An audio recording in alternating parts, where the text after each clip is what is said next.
When people first encounter bonsai, they usually focus on scale. The tree is small, the pot is shallow, and the whole thing looks like a miniature novelty. But that first impression misses what bonsai is trying to do. Bonsai is not the art of making plants tiny for decoration. It is the art of creating a convincing image of a mature tree in nature, condensed into a container without losing character, age, or visual weight. In that sense, bonsai is closer to sculpture and long-form design than to casual houseplant care. The tree is alive, changing, and responsive, so every design choice has biological consequences. If you cut too hard at the wrong time, the tree weakens.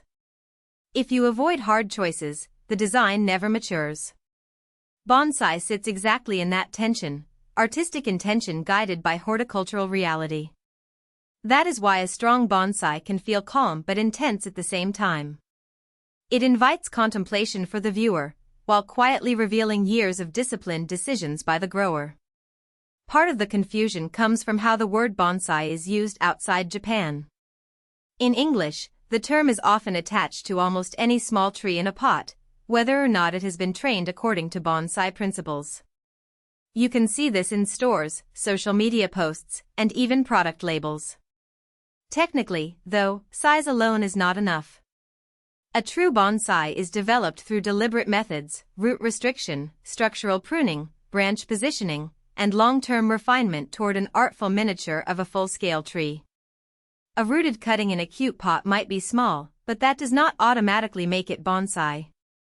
This distinction matters because it changes what success looks like.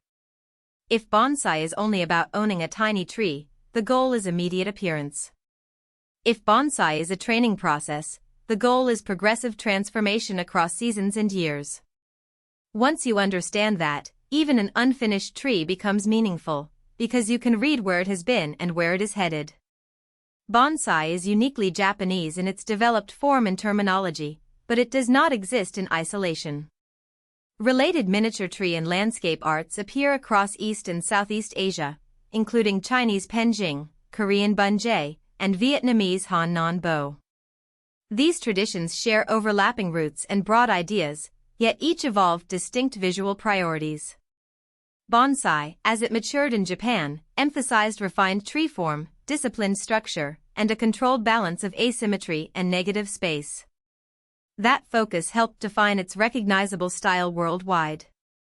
Understanding this lineage prevents two errors: assuming bonsai is simply any miniature tree practice, or assuming it emerged without influence.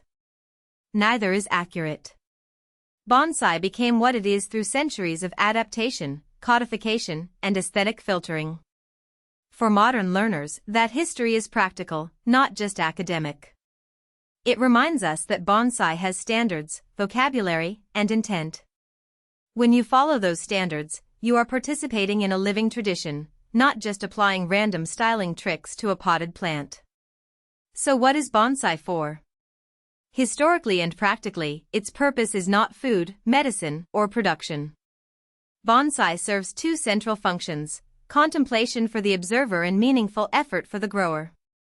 For the observer, a good bonsai compresses the feeling of landscape scale time into a form you can study up close. You notice trunk movement, bark texture, branch spacing, and visual tension between mass and emptiness. For the grower, bonsai is an exercise in patience, judgment, and adaptation. Every intervention has timing, risk, and trade-offs. The work is repetitive but never mindless: prune, wait, observe response, adjust. Over years, that cycle cultivates skill and restraint. This is one reason bonsai attracts people from very different backgrounds. Some arrive through gardening, others through art or meditation, others through technical curiosity. They stay because bonsai rewards attention over speed.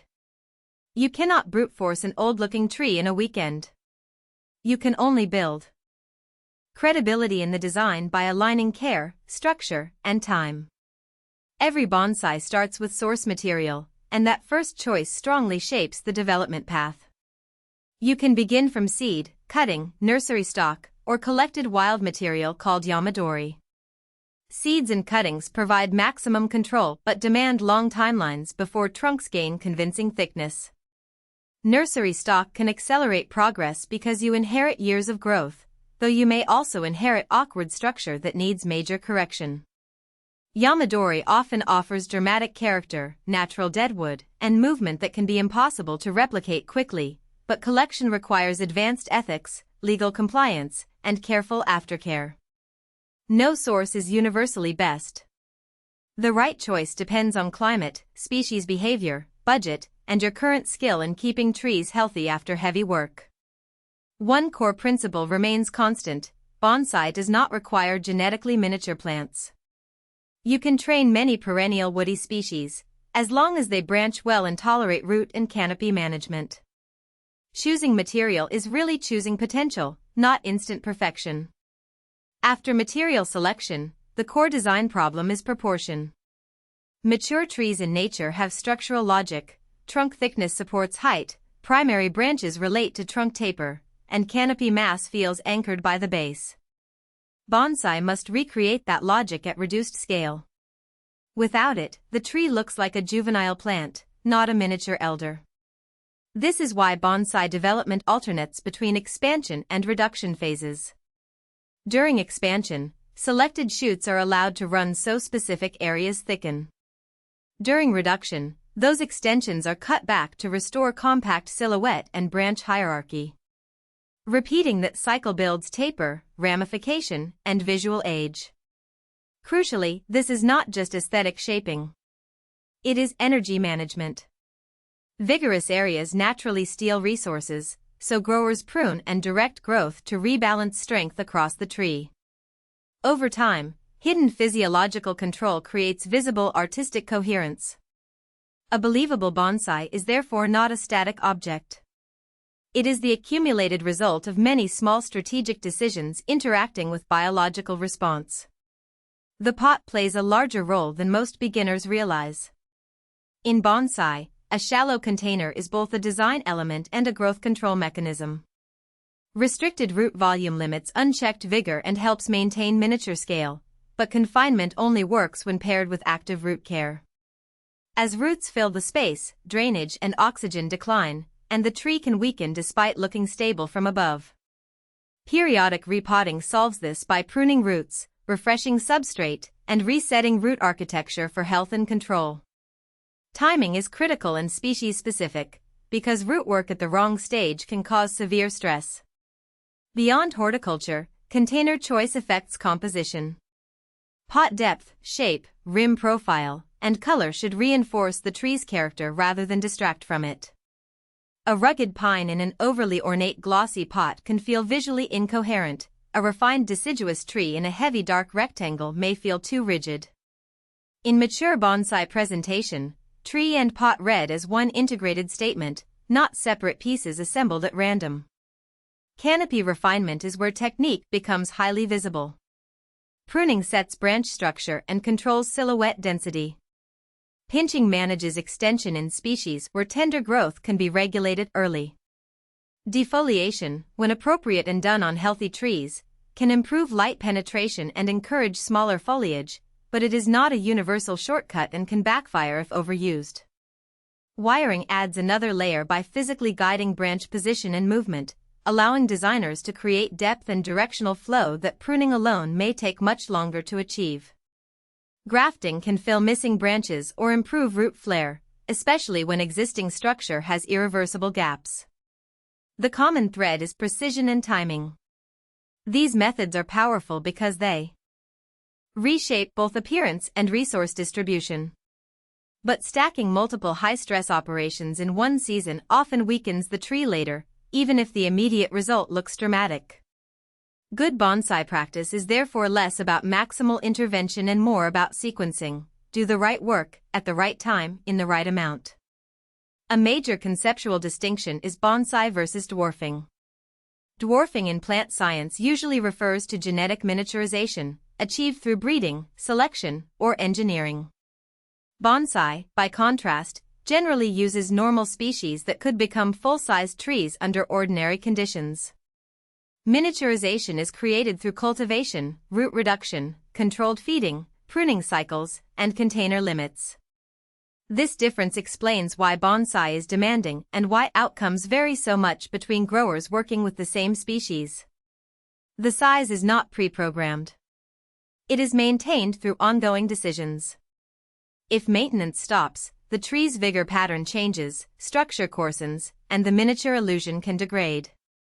In other words, bonsai is an active state, not a permanent trait. That also makes it creative.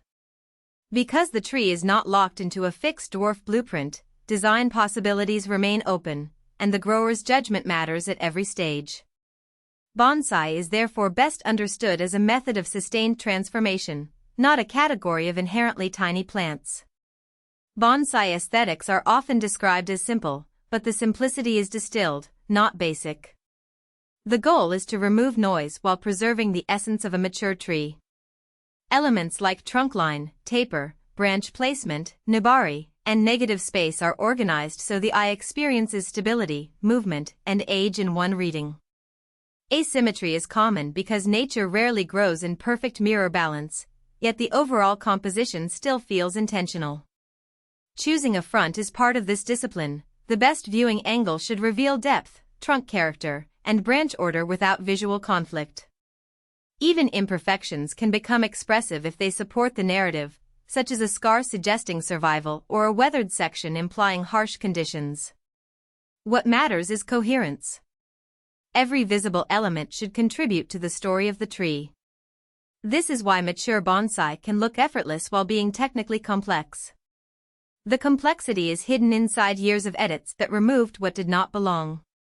For beginners, the most useful strategy is seasonal literacy. Learn what your species does across the year, and align work to those rhythms. Bud break, hardening growth, summer stress windows, dormancy, and root activity all influence what is safe and effective.